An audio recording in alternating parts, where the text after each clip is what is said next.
What happens when a genius turns against the world that praised his intellect? This is the story of Ted Kaczynski, the man who tried to stop modern society with bombs. Like, comment, and subscribe to support this channel. Let's begin. The prodigy begins. Ted Kaczynski was born in 1942 in Chicago. Gifted from a young age, his IQ of 168 set him apart. Pushed hard by his parents, he skipped grades and excelled in all subjects. But with brilliance came isolation, and young Ted grew increasingly detached from others. A young mind at Harvard. At 16, Ted began studying at Harvard. He was the youngest in his class. Surrounded by older, wealthier students, he felt alienated and out of place. His clothes were mocked, his shyness deepened, and he withdrew socially. The boy genius became a silent shadow on campus, quietly suffering. The secret experiment. Ted became a subject in a psychological experiment led by Dr. Henry Murray. He was humiliated and mentally broken down under the guise of stress research. Monitored with electrodes, insulted on camera, Ted endured years of trauma that altered his mind. The rising scholar. After Harvard, Ted earned his Ph.D. in mathematics from Michigan. His academic work impressed scholars, and he became UC Berkeley's youngest professor. But deep inside, he was growing disgusted with modern technological life, vanishing into the woods. In 1969, Ted abruptly quit his job and disappeared. He moved to a cabin in Montana with no electricity or plumbing. There, he embraced a life of isolation. He wanted nothing to do with society, only books, nature, and growing bitterness toward the world. Life off the grid. Ted's cabin was basic, no modern conveniences. Just a wood stove, books, and solitude. He hunted for food, built his furniture, and read for hours. Yet the quiet life he sought only deepened his alienation. The more he lived off the grid, the angrier he became at society. Obsession with technology. Ted's anger was fueled by his belief that modern technology was enslaving humanity. He saw it destroying freedom, eroding nature, and causing widespread mental suffering. To him, technology was a disease, and society was a prisoner of its own creation. The first bomb. In 1978, Ted's rage turned into action. He built and mailed his first bomb, targeting a university professor. It was crude, but effective. The professor was injured, but the message was clear.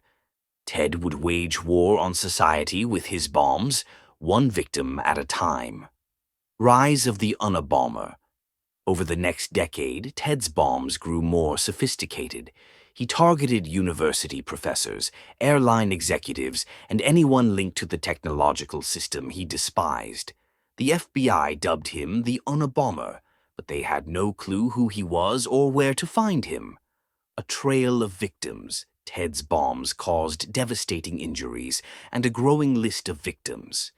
In 1985, he claimed his first fatality, Hugh Scruton, a Sacramento store owner.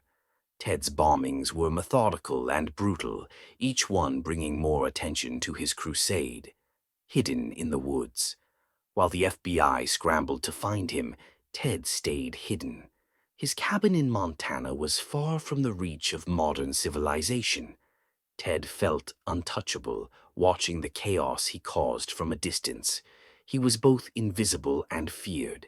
His bombs spoke louder than anything else. The Salt Lake Sketch. In 1987, Ted was spotted placing a bomb outside a computer store in Salt Lake City. A witness provided a sketch.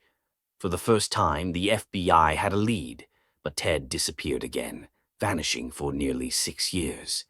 His absence only added to his mythic status.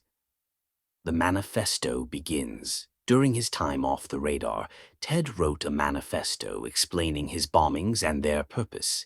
He called it Industrial Society and Its Future. It was an intellectual manifesto filled with his views on technology and society, designed to shock and challenge his readers. Bombs return. In 1993, Ted resumed his campaign. His bombs became more sophisticated, targeting two prominent researchers. They survived, but the message was clear. Ted wasn't done. He was sending a chilling reminder to society that he was still out there, watching and planning. A deadly turn. In 1994 and 1995, Ted's bombs became more deadly. He killed two individuals, an advertising executive and a forestry lobbyist. His bombs were precision instruments now, lethal, targeted, and filled with a chilling message of destruction. Letters to the press. In 1995, Ted sent letters to several newspapers, including the Washington Post, demanding they publish his manifesto or he would continue bombing. The FBI was torn between negotiating with a terrorist and potentially stopping the violence. The manifesto goes public. The Washington Post published Ted's manifesto. Millions read his words, a critique of industrial society, technology, and the loss of human freedom. For some, his points struck a chord, but to the FBI it was a crucial clue in the search for the man behind the bombs. A brother's suspicion. Ted's brother, David, was horrified when he read the manifesto. The writing, the phrases, the ideas, it all sounded too familiar.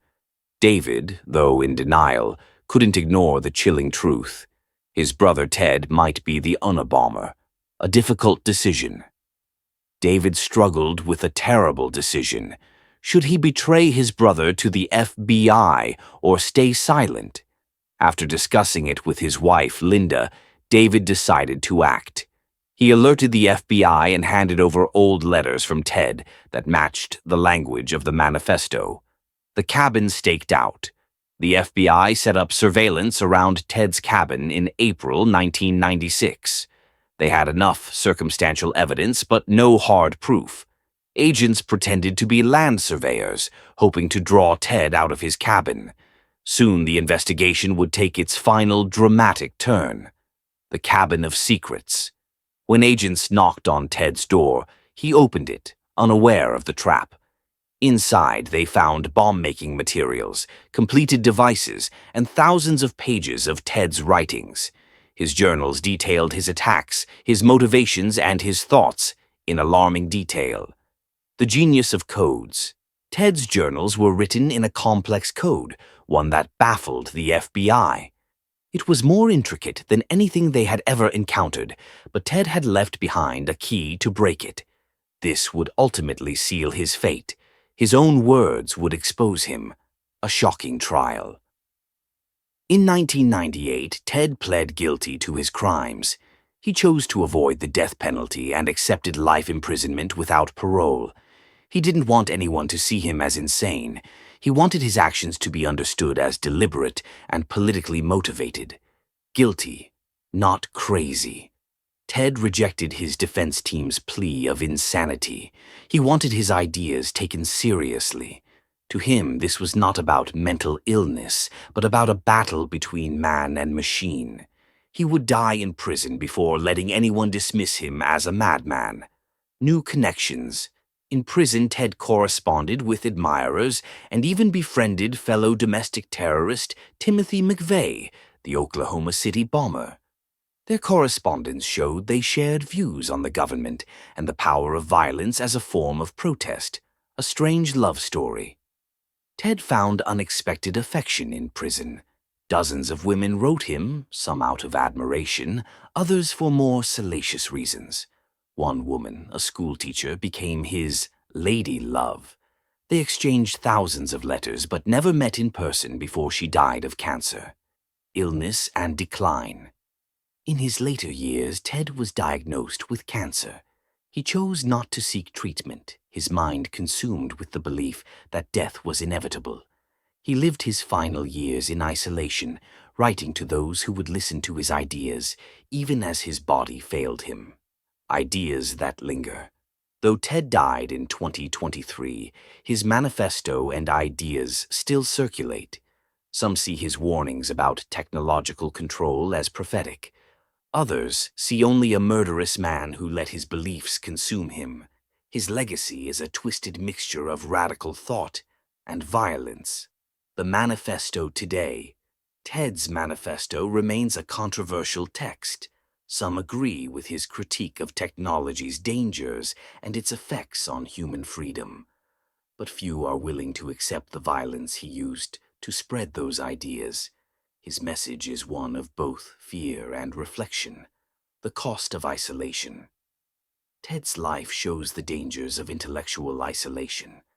Left alone with only his thoughts, his ideas grew more extreme. His detachment from humanity allowed his resentment to fester. In his mind, he was saving the world, but in reality, he was destroying himself. The price of radicalism. Ted believed that society could only be saved by dismantling the very systems that had created it. But his radicalism blinded him to the reality that real change cannot come from violence. His methods turned his message into a tragedy, not a revolution. The end of the line. In 2023, Ted's life ended quietly in prison. After decades of confinement, illness, and reflection, he chose suicide. His death didn't erase the damage he caused, but it did mark the end of his violent campaign. The world moved on, but his legacy lingered. Repercussions beyond death. Even in death, Ted's ideas continue to resonate. Some find his critiques of industrial society compelling, while others see him as a cautionary tale. His manifesto is still read, and his name is remembered as both a genius and a killer. A paradox that defies easy answers. The danger of isolation. Ted's story is a warning about the dangers of isolation. Left alone with only his thoughts, his ideas grew more extreme. His detachment from humanity allowed his resentment to fester.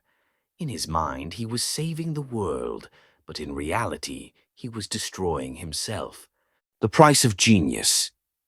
Ted was a brilliant mind, but his genius was tainted by bitterness.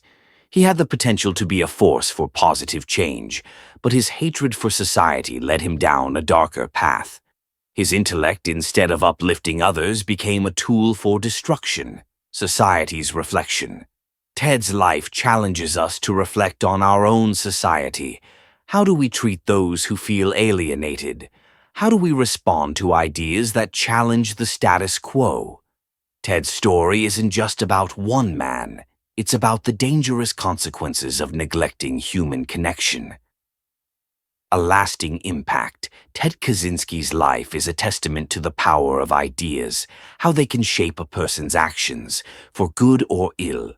His manifesto may still be studied, but it will always be tied to the lives he destroyed. The Unabomber's legacy remains a complex, unsettling chapter in history.